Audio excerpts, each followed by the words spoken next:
And this isn't just a gossip channel. Over here, we analyze, we contextualize, and we weaponize wisdom because gossip is entertainment. But understanding is power because every scandal has a lesson. So, let's get to all right. Well, first, if anybody on here been following when everybody learned about me and Pat from December, I will start by saying that we were private for a reason. You know what I'm saying? And I really was enjoying our private relationship, and I enjoy our relationship now. But I just find it so crazy that a lot of y'all owe me an apology. I got a video he sent me back in 200 or something. I meet somebody in 2024 who you said you ain't even been with. When I met him in July, and then after that when you know person I knew cuz so we met July 6th after court fight. Okay, which is crazy. We've been together over a year and a half now. It'll be 2 years next year in September. There's a psychological concept called protector failure. It happens when the person who is supposed to shield your reputation becomes the silent architect of its erosion. And watching this unfold, you know, the way in, the shove, the Zeus network crossover, the whole spectacle of it all. The question isn't whether she's talented, because she is. The question is, why is the man standing beside her allowing her brand to drift from undisputed champion to reality TV headline? Because while Remy Ma is entering her mogul era, you know, with high network rankings and launching a talk show, all of this expansion, Claressa appears to be stepping into a Zeus era. And baby, that contrast does not feel accidental at all. Let's get into this mess. A real protector shields a woman from reputational damage. He doesn't co-sign it. And yet we're watching Wei in chaos, stage drama, reality TV integration, all unfolding with his presence and endorsement. This isn't guidance. This is reputational mismanagement. There's a 17-year age gap. There is media experience on one side. There's at least a decade-long of experience with Black Love branding on behalf of Papoose. He did an excellent job at branding him and Remy Ma as iconic figures in the understanding of Black Love dynamics. He's so good at his marketing and branding that people did not even notice what a piece of crap he was. Remy's past literally stayed in the rear view. We only thought of them in a positive light. That takes some branding genius. But where's that branding genius now? I'll tell you in a few. So again, he has all of this experience, right? And on the other side, we only have her athletic prime. That in itself creates like an asymmetrical leverage. And when asymmetrical leverage meets spectacle, the younger brand often absorbs that damage. Let me be clear. When you have an already established brand that is now merging with a newer budding brand that does not have a whole bunch of foundation, who do you think is going to take the L? While there's nothing but chaos swirling around one woman, stability is highlighting the other. Contrast in media is powerful. It makes the discipline look even more disciplined. It makes people that are professional seem even more professional. People that are smart seem even smarter. People that are stylish and innovative, they look even more stylish and innovative. So for me, the question becomes, is this accidental or is it strategic contrast amplification? Because let's keep it a buck. The more unpolished, unlearned, and unsophisticated Claressa presents, the more polished, the more savvy, the more beautiful Remy appears. It goes without saying that under the watchful eye of Papoose, Claressa's aesthetic shift didn't happen in a vacuum. What we're witnessing isn't coincidence. It's behavioral mirroring. There are documented receipts of Claressa asking Remy for style advice in 2022, 2 full years after she had already entered that woman's marriage via DMs. That timeline matters because it reframes this not as innocent inspiration, but as married man while simultaneously studying and consulting his wife for image guidance, and then later publicly emerge with him while slowly adopting her cadence, styling choices, and overall energy. That is not evolution. That's identity diffusion. And here's the uncomfortable question. Where was Papoose? This is a man who has historically demonstrated an acute awareness of branding and optics. He knows how to curate a narrative. He knows how to protect an image. He quite literally turned Ray's incarceration into a loyalty-driven PR campaign that elevated his own reputation while simultaneously preserving her aura. Whatever anyone thinks of that era, she moved with a visible shield around her. So why is that shield missing now? Because protection requires investment.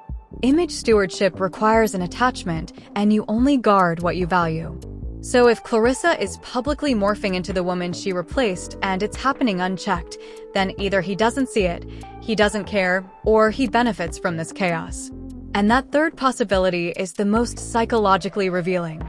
When a man allows a woman he claims to care for to unconsciously compete with a ghost to perform an identity she didn't organically build and to publicly diminish her own uniqueness in the process.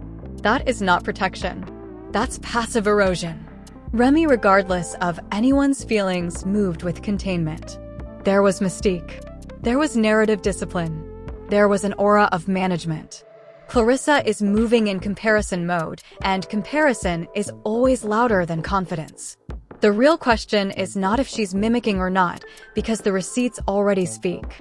The real question is why the man who once marketed himself as the architect of Black love loyalty isn't intervening now. Because when a protector goes silent, it usually means the protection was conditional. Some of her most publicly embarrassing moments, the impulsive interviews, the loud comparisons, the very reactive social media energy, it all could have absolutely been mitigated. Not erased, but managed. And that's the key word. Papoose is not new to optics. He understands containment. He understands narrative pacing. He understands how to frame a woman as dignified, protected, and positioned. So, the real question isn't whether he could have guided her. It's why he did. You're telling me a man who once built an entire Black love loyalty mythology, who masterfully leveraged his wife's incarceration into a PR campaign that made him look like the gold standard of devotion, suddenly forgot how image preservation works. That does not track Muffin because the very first act of protection in any controversial transition is silence. If he truly valued her brand, the relationship would have been discreet until the divorce was finalized. It would have been discreet until there was a clean break, a clean rollout, and a clean narrative. Instead, the divorce was only mentioned after Remy forced that timeline. That changes everything because now it doesn't look strategic, it looks reactive. And here's the bigger piece of pie. Why would a man who claims to care about a two-time Olympic gold medalist allow her to be publicly framed as a side chick, a woman dating a married man, an emotional aggressor? You know, the loud comparison candidate, all of that. Why wouldn't he insist on presenting her as a disciplined, wholesome, untouchable woman, unless her public positioning benefits him more than it benefits her? See, when a man truly invests in a woman's long-term image, he thinks generationally. That's Black love. Sponsorships, endorsements, legacy, media training, controlled interviews, strategic soft launches. Instead, what we've seen feels impulsive and ego-driven. That suggests one of two things, baby. He underestimates the optics, which I doubt, or he calculated that chaos would keep him relevant. And that second possibility is very uncomfortable because allowing a young champ to be seen as the other woman damages her.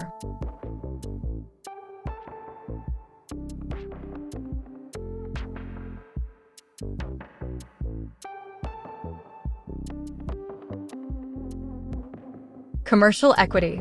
That label is going to stick with her for a long time. Sponsors are risk-averse, honey. Legacy sports branding thrives on discipline and focus. Remember, Isla tried to tell her, okay, the romantic scandal is not what's up, and Pap knows that, which means either he didn't prioritize her long-term positioning or he prioritized his own narrative survival first. And here's the part that nobody wants to say out loud. Sometimes a man doesn't protect a woman's image because her chaos keeps him centered. If she's defending, explaining, competing, and reacting, she's emotionally invested. And an emotional investment can feel like loyalty. What does Black love look like when it comes to you and Pat? Like when you think about how you go both show up, and how you guys may define that with the way that you both love each other. I think you know when you speak of like Black love and what we call gold love now. Come on. Gold love. I didn't know that one. Yeah, because Black love fades, right? You know, you got a black shirt, you keep washing it and drying it, all of a sudden it's gray. It ain't need black no more. But gold is always in style. Real gold, don't turn brown or green. Wait, I want gold love. Gold love. Okay, okay. So, it's like I feel like with me and Pap, we see the good in each other. And we also recognize the bad. But something I can say is that he loves what I love. I love what he loves. I love who he loves, and he loves who I love. And that's something that brings us closer together. Even with me being AA boxer, you know what I'm saying? It's like I've been taking on the world and beating, kicking down doors, and everything for a very long time. And he comes in, he was like, I know you've been doing that, but you don't have to do that. Like, let me handle X, Y, and Z. We got a team to handle X, Y, and Z. You just relax and be my lady, you know, AA leader. There you go. You love a leader. And that's what he is. And he's also like the bigger person because I am a firecracker before you know it. I've been punched on your arm and you be like, what the hell? Like what? So you hit and think about it later. That's me too sometimes. I look at him, be like, hey, see, keep it up. So I'm always, I try not to be on go all the time, but really I'm always on go. I'm always ready. And he's like calm. He's calm. He trying to think things through, but he also too, he got a hand problem. This concept of gold love is simply a trauma response. It's her responding to not feeling validated, not feeling special, and her constant competition with Remy Ma and Black Love. Her constant need for validation, I believe, is also strategic. It's part of the crash out. It's part of what makes her blog worthy. Lack of validation of her in comparison to how he validated Remy Ma as she goes out on the limb to brand herself in this gold love surrounding him while he's married. A lot of people make an excuse and say, hey, well, they're not divorced, so he's just trying to keep it cute. Nah, if he was trying to keep it cute, he would have her keep it cute too. But instead, he appears to be nourishing what looks like mental illness to everyone else. Now, of course, we're not her doctor, so we can't diagnose her, so we're not saying that she has this at all, but a lot of people think that she does, and I think people believe that because of her behavior and her antics. He's been around her personally for a little while now. He knows exactly what's going to position her to act a fool. So, again, I ask, where is the protection of her image? Where's the protection? It is absolutely absent. Let's continue the conversation. But protection is very quiet. It's very strategic. It's proactive. And the divorce rollout alone tells us it was not proactive. It was forced. So now the real discussion becomes, was she positioned or was she being used to reposition him? That's where this psychology is going to get interesting.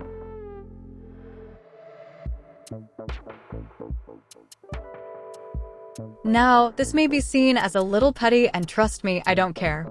But let's check this out for a second. We all talked about the situation with the pink fur and all of this kind of stuff. Everybody knows that Remy is a heavy hitter in the fur game, and that Daniel's Leathers has had a strategic relationship with both her and Papoose for years. But it's not just Remy and Pap. Lots of major celebrities can count themselves as brand ambassadors or, you know, being sponsored by Daniel's Leather. I'm talking about Mary J. Blige, Kesha Care, and Gucci Mane. Fat Joe, a lot of heavy hitters wears his leathers, and they're all over his website. His huge Instagram following. This man is solidified as a furrier to the celebs. And then here comes Claressa. Now, I'm definitely not trying to shade a small business, and I do think it's great and awesome that Claressa is actually promoting a smaller brand. So, don't get it twisted. I'm not shading this brand being smaller, but the optical situation where she's always comparing herself to Remy, always supposed to be so much better. Really think about it. She's being promoted by a very small unknown brand that gets their furs from Temu and Alibaba. And you want to not be compared to Remy while doing Remy-like things. Y'all don't think Pap, having been in the business, having relationship with a major furrier, couldn't have told her that we were going to clown her for that? No, he doesn't care. But again, optically, all this does is make her more corny. It makes her look more like she's trying to chase something that she can't achieve. All of this stuff, in my opinion, could possibly be strategic because she makes Remy look amazing, maybe even more strategic and polished than Remy really is. And it's at her expense.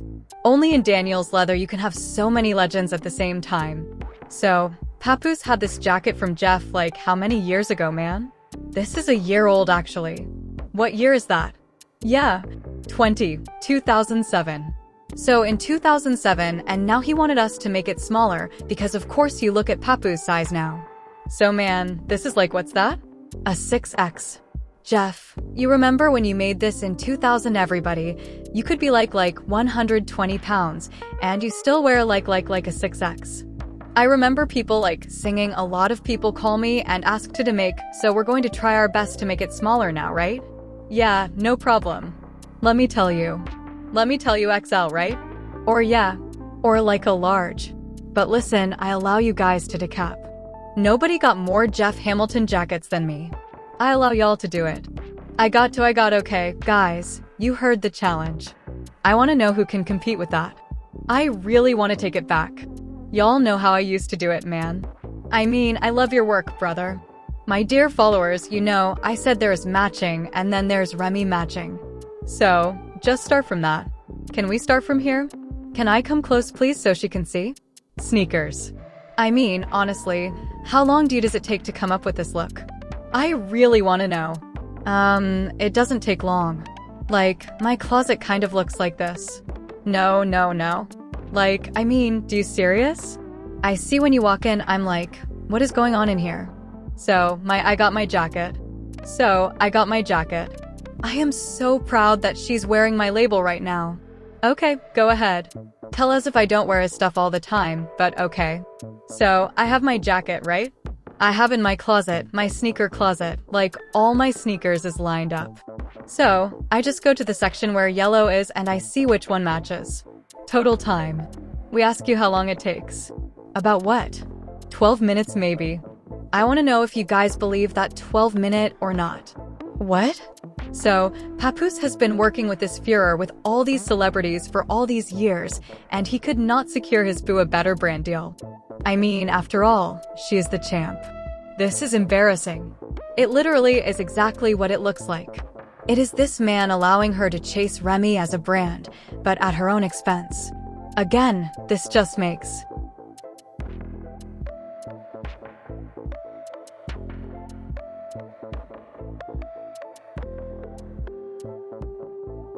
Remy look even more cool, even more collected, even more desirable, even more professional.